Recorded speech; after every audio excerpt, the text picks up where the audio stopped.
Paul here from EMD Automotive, Caliper, Sydney. I've got this Porsche 911 air-cooled engine. Excuse me.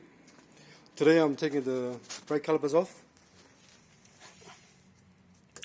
There's a common problem on these ones that they actually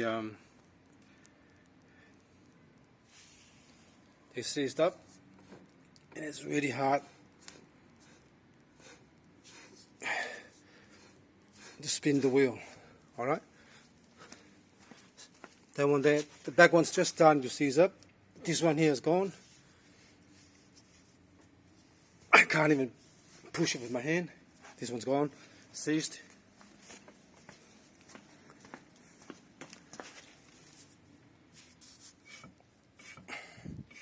This one's starting to be seized up as well. Pretty bad.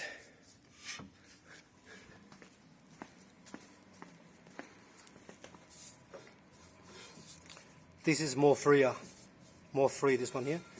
So if I'm going to do all four, there's no point doing three and then that one start to go bad. Alright? I'm doing that right now and then we'll go from there. Okay?